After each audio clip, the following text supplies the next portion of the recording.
Olá, queridos amigos. Eu sou um servo de Deus. Essa é a nossa gota de sabedoria de hoje, dia 18 de dezembro. Essa série, Desatando os Nós da Vida, a minha intenção é nos ajudar nessa caminhada humana em busca de nos tornar pessoas mais parecidas com Jesus.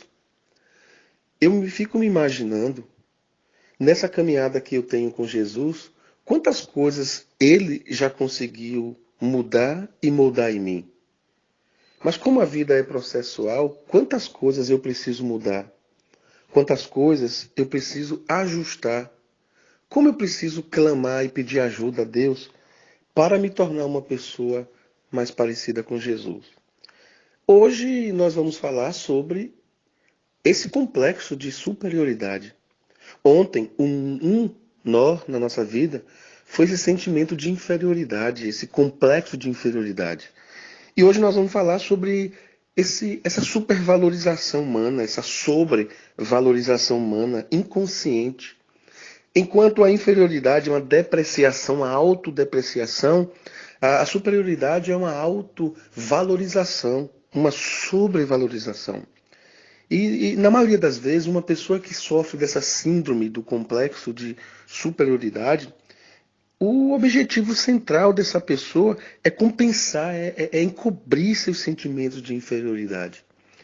É muito comum uma pessoa, quando tem essa síndrome, lá no profundo do seu ser, há ruídos na sua alma, há rachaduras enormes de inferioridade. Então, superioridade passa a ser um mecanismo de compensação, de proteção. É uma capa que essa pessoa geralmente cria e coloca sobre ela. Todos que estão sob a sua volta, no olhar, na perspectiva de quem tem esse complexo de superioridade, todos são inferiores. E mais do que isso, ele precisa, além de pensar, ele precisa provar que é superior. Por isso os discursos, quando uma pessoa está contando alguma história, a quem tem um complexo de superioridade, ele precisa de uma história mais mirabolante, uma história maior, uma história mais encabuladora. É assim que funciona. Então, geralmente, quem tem esse complexo de superioridade tem desencantos, tem fraquezas, tem carências. E essas carências, essas fraquezas, esses desencantos são internamente projetadas para o seu olhar, para o seu ouvir, para o seu falar, gerando muita insegurança, muita projeção do eu. É como se um megafone estivesse no seu interior e ela reage sempre autoexaltando-se. Eles internalizam uma verdade míope, uma verdade que muitas vezes exterioriza arrogância. E nem sempre são pessoas arrogantes. Na maioria das vezes são pessoas que não se deram conta. São pessoas que não foram ajudadas intencionalmente porque elas não permitem. Elas criam uma capa e o que mais me chama a atenção é que quem sofre do complexo de inferioridade geralmente atrai pessoas para ajudar. Mas quem sofre do complexo de superioridade, ela afasta as pessoas. As pessoas não conseguem se aproximar. É a síndrome da atitude, da altitude. Elas não deixam que as pessoas tenham atitude, porque elas sofrem da síndrome da altitude. Elas estão num lugar muito mais alto, muito mais elevado. Elas sofrem da síndrome da onicerteza. Eu tenho certeza, eu tenho a verdade, eu tenho domínio.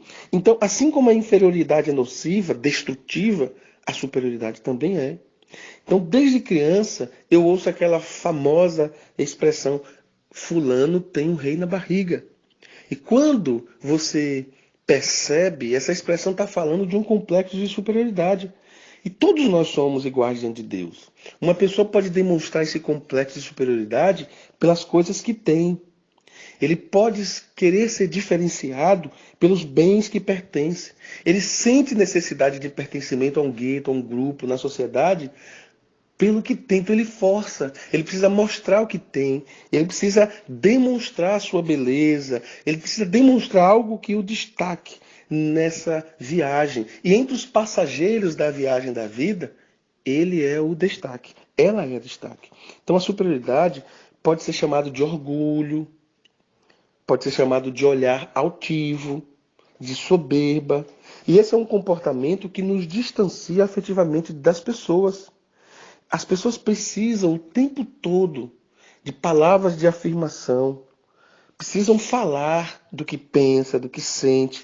Então essa soberba, esse olhar altivo, esse orgulho, esse complexo de superioridade nos torna meio que ilhas. As pessoas, na maioria das vezes, vão nos deixando sozinhos, nós vamos nos distanciando. E no elevador da vida, todos que têm orgulho, soberba, todos que têm um olhar altivo, no elevador da vida, em algum lugar esse elevador quebra, fica sem energia, não consegue caminhar. Se fossem degraus, quando pisamos em determinado degrau, o degrau cai o primeiro, cai o segundo, e sequencialmente vão caindo. Sabe por quê? Porque a soberba, diz a Bíblia, precede a queda. Eu conheço uma determinada pessoa que tinha juventude, tinha dinheiro, tinha beleza, tinha muitas coisas no seu conjunto de regras de vida, no seu domínio de vida.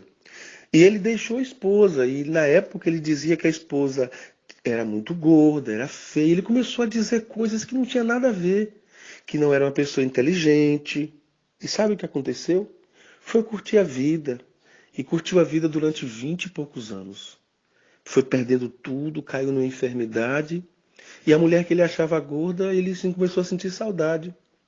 E aquela mulher se preparou na vida, aquela mulher deu uma volta na vida. E de repente ele se deparou no apartamento daquela mulher. E quem foi cuidar dele foi aquela mulher. E hoje ele chorava porque na cabeça dela ela tinha tudo resolvido. Eu não estou julgando nem ele nem ela. Mas ela não queria mais ele como esposo. Mas ela ajudou e cuidou dele até os últimos dias da vida. Então, é uma espiral de engano. A superioridade são pensamentos espirais que vão nos destruindo, nos corrompendo e, o pior de tudo isso, nos afastando da imagem e da semelhança de Deus. Veja bem o que diz a palavra do Senhor. Primeiro eu quero ler Mateus 23:12, que diz assim: todos aqueles que se exaltam serão humilhados, todos os que se humilham serão exaltados. Olha que ele não está falando do complexo de inferioridade ou de superioridade, mas ele está falando de um eco, de um megafone que está dentro de nós e que nos projeta o tempo todo. Eu quero ser exaltado. E aí você vai ser humilhado. E todos aqueles que dizem assim, sabe, não é que eles tenham um sentimento de autocomiseração, é aquele que de fato é humilde, não é aquele que fala em humildade, é aquele que de fato essencialmente é humilde. Ele vai ser exaltado. Olha o que diz Tiago 4:10. Humilhai-vos na presença do Senhor, e Ele vos exaltará. Então não é uma autocomiseração, como eu disse, é uma humilhação estratégica, obediente. É uma humilhação onde eu me submeto a Deus, na presença de Deus. Sabe o que vai acontecer? Milagres vão acontecer para a glória de Deus.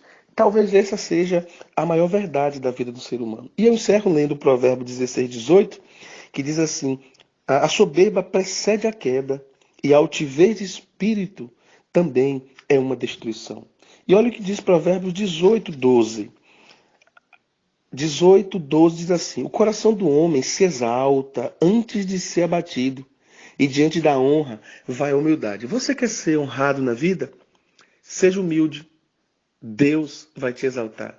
Derrube todos os muros, todos os patamares, todos os altares existenciais que você tem, que o tempo todo te exalta. Seja humilde e o Senhor te recompensará. Pai, esta é a minha, é a nossa oração. Nos ajuda a sermos equilibrados, abençoados e abençoadores. Em nome de Jesus. Amém.